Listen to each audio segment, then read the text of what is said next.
포항 CBS 기자들과 함께하는 뉴스 이때이 시간입니다. 오미크론 확산의 영향으로 최근 경북 지역 코로나19 감염 속도가 급속히 빨라지고 있습니다. 문석준 기자와 관련 소식을 살펴보겠습니다. 문 기자, 네, 최근 경북의 코로나19 확진자가 큰 폭으로 늘고 있죠? 그렇습니다. 지난 1월 2일 경북의 코로나19 확진자는 49명이었습니다. 49일 만에 최저 기록이었는데요. 네. 이후에도 한동안은 100명 안팎의 환자만 나오면서 경북 지역 코로나19 확산세는 다소 진정되는 것처럼 보였습니다. 네. 하지만 오미크론 변이가 문제였습니다. 전국적으로 변이가 급속히 확산하면서 경북도 그 영향을 피하지 못한 건데요. 네. 특히 포항과 경주, 구미, 경산, 안동 등 도내 주요 도시 곳곳에서 변이가 급속히 확산하며 확진자는 큰 폭으로 늘어나기 시작했습니다. 네. 그럼 증가 규모가 어느 정도였습니까? 지난달 18일 경북 지역 확진자는 226명입니다. 코로나19 사태가 시작된 이후 처음으로 200명을 넘어선 건데요. 이후에도 엿새 연속 200명대 감염자가 나왔습니다. 네. 하지만 이는 폭발적 증가의 전초전에 불과했는데요. 24일 445명을 시작으로 26일에는 538명으로 500명 선마저 넘겨버린 뒤 이후 닷새 연속 500명대 확진자가 나오면서 가파른 확산세가 이어진 겁니다. 네. 특히 이달 들어서는 확진자 규모가 더욱 빨라진 것 같더라고요. 그렇습니다. 지난달 31일 경북의 확진자는 619명입니다. 네. 이어 1일에는 777명, 2일에는 935명인데요. 3일에는 1144명으로 처음으로 세 자릿수 확진자가 나왔습니다. 네. 네 자릿수 확진자군요. 참. 이후 매일 1000명대 확진자가 나왔고 어제는 1686명을 기록했습니다. 마치 브레이크가 고장난 폭주 기관차처럼 확진자가 급증하고 있는 겁니다. 네. 게다가 오늘은 또 다른 기록마저 갈아치웠죠? 그렇습니다. 경북 지역 23개 모든 시군에서 확진자가 발생한 겁니다. 네. 지난달까지만 해도 경북에서는 15개에서 18개 시군에서 확진자가 나왔는데요. 네. 하지만 지난달 말부터는 울릉도를 제외한 22개 모든 시군에서 감염이 발생했습니다. 울릉도는 섬지역인 만큼 상대적으로 안전한 것으로 평가받았는데요. 네. 하지만 어제 울릉도에서도 2명의 확진자가 나오며 마지막 방어선마저 뚫린 된 겁니다. 네. 결국 어제는 코로나 사태가 시작된 이후 처음으로 도내 23개 모든 지역에서 확진자가 나왔습니다. 네. 이 같은 급속한 확산의 영향을 무엇 때문으로 추정하고 있습니까? 가장 큰 이유는 오미크론 변입니다. 오미크론은 우리나라의 우세종으로 이미 자리 잡은 상태인데요. 방역 당국은 전체 확진자의 90%가량이 오미크론 변이 확진자인 것으로 추정하고 있습니다. 네. 이와 함께 설 연휴 영향도 코로나 확산의 큰 이유로 꼽히고 있습니다. 네. 연휴 기간 이동량이 급증했고 가족과 친척, 친구 등과의 만남도 크게 늘었던 만큼 그 영향이 지금 나오고 있는 겁니다. 네. 문제는 확산을 막기 위한 뾰족한 수가 없다는 점인데요. 전문가들은 앞으로 두세 달은 확산세가 이어질 것으로 전망하고 있어서 불안감은 더욱 커지고 있습니다. 네. 최근 또 경북에서는 젊은 층을 중심으로 확산세가 가팔라지고 있더라고요. 그렇습니다. 오미크론 변이가 확산하기 전만 해도 코로나19는 20대 이상의 확진 비율이 높았습니다. 네. 특히 노년층을 중심으로 급속히 확산했었는데요. 그러나 오미크론 변이가 급속히 확산하면서 18세 이하 확진자 비율이 꾸준히 늘고 있습니다. 경북도는 최근 일주일간 전체 코로나19 확진자 중 18세 이하 비율은 22.3%라고 밝혔습니다. 네. 반면 60세 이상 비율은 14.5%인데요. 네. 이는 전파력이 강한 오미크론 변이가 활동성이 강한 젊은 층을 중심으로 급격히 확산했기 때문으로 분석되고 있습니다. 네. 최근 포항과 경주 지역의 확산세도 매우 가파른 상태인데요. 이 포항의 경우 이틀 연속 300명이 넘는 확진자가 발생했습니다. 그렇습니다.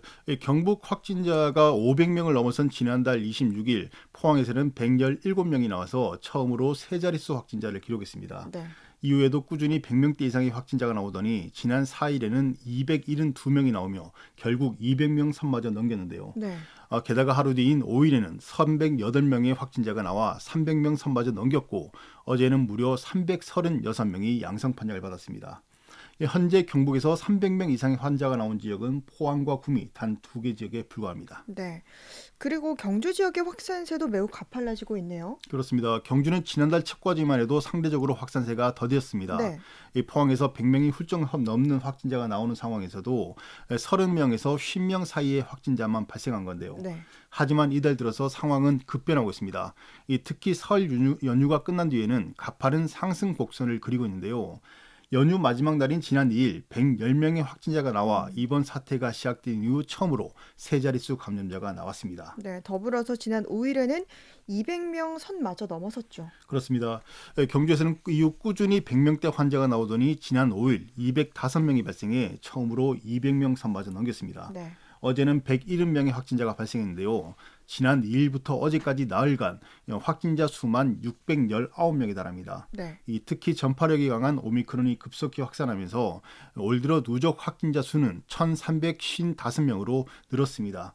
이는 지난 2년간 경주 지역 누적 확진자 3,130명의 절반에 육박하는 그런 많은 수치입니다. 네. 최근에는 시내버스 운전기사를 중심으로 코로나19가 급격히 확산하면서 우려가 또 커지고 있습니다. 그렇습니다. 지난 3일 경주 지역 시내버스 기사 4명이 코로나19 양성 판정을 받았습니다. 네. 이후 경주시는 모든 직원을 대상으로 PCR 검사를 시행했는데요. 이 결과 전체 직원 300여 명 중 무려 38명이 확진 판정을 받았습니다. 경주시는 비상이 걸렸는데요. 시민의 발로 불리는 시내버스 운행이 파행을 빚을 수밖에 없기 때문입니다. 네. 이에 따라 경주시는 예비 인력 45명을 긴급 투입하고 근무 시간을 탄력적으로 운영하는 등 대책 마련에 나섰습니다. 이 같은 경주시의 선제적인 대응으로 현재 시내버스 운행은 큰 차질 없이 정상 운행을 이어가는 것으로 알려졌습니다. 경주시는 현재 대중교통 이용 시 마스크 필수 착용, 대화 금지, 뛰어앉기 등의 방역 수칙을 강화하고 있습니다. 네. 그런데 또 한편으로는 이 오미크론 변이의 치명률이 낮은 것으로 나타난 만큼 과도한 불안감을 가질 필요가 없다 이런 지적도 있더라고요. 그렇습니다. 지난달 질병관리청이 발표한 연령 표준화 치명률을 보면 델타는 0.8%, 오미크론은 0.14%, 인플루엔자는 0.1%로 나타났습니다. 네. 이 오미크론의 치명률은 델타에 비해 5배나 낮게 분석된 건데요. 네. 이 독감을 일으키는 인플루엔자와 비교하면 40%가량 높은 수준입니다. 질병청은 국내외 연구 결과를 종합하면 오미크론 변이의 전파력은 델타 변이에 비해 2배 이상 높고 중증도는 델타 변이에 비해서는 낮지만 인플루엔자보다는 다소 높게 보고되고 있다고 설명했는데요. 이에 따라 일부에서는 코로나19도 독감처럼 관리해야 한다는 지적이 나오고 있는 겁니다. 네. 이를 반영하듯 일부 유럽 국가들은 방역 규제를 철폐하는 등 위드 코로나에 나서고 있죠. 그렇습니다. 오미크론 변이가 확산 중인 일부 유럽 국가들은 방역 규제를 전면 철폐하고 위드 코로나에 나서고 있습니다. 네. 오미크론 변이의 치명률이 낮아서 바이러스와의 공존이 가능해졌다는 판단에서인데요. 대표적으로 노르웨이와 덴마크가 각종 방역 규제를 모두 없애고 일상생활 복귀를 서두르고 있습니다. 네. 이에 우리 정부도 코로나19 확진자가 증가해도 의료체계가 안정적으로 운영되면 계절 독감처럼 대응하는 방안을 검토하겠다고 밝히면서 일상 복귀에 대한 기대감이 높아지고 있는 겁니다. 네. 그리고 이철우 경북도지사도 중앙재난안전대책본부 회의에서 코로나 방역 체계를 봉쇄가 아닌 공존으로 전환해야 한다라고 발언해서 눈길을 끌고 있습니다. 그렇습니다. 이 지사는 경북 시군의 면 단위 지역 200곳 중 지난 일주일 동안 단 한 명의 확진자도 나오지 않은 것은 86곳이라고 밝혔는데요. 네. 이들 지역은 자율 방역이 가능하도록 거리두기 전면 해제를 건의한 겁니다. 또 외식업협회를 비롯한 민간단체와 지자체가 자율적인 협약을 통해서 국민 참여를 넘어서 민간주도 사회협약형 거리두기를 10개 이상 시군에서 시범 실시하자고 주장했습니다. 네. 이 같은 건의는 중증화율 최저, 높은 백신 접종률, 먹는 치료제 도입, 재택치료 확대 등에 따라서 독감 수준으로 관리가 가능하다는 판단에 따라 이루어졌는데요. 앞으로 정부가 어떤 결정을 내릴지 지켜봐야 하겠습니다. 네. 오늘 뉴스이데이 문석준 기자와 함께했습니다. 수고했습니다. 수고하셨습니다.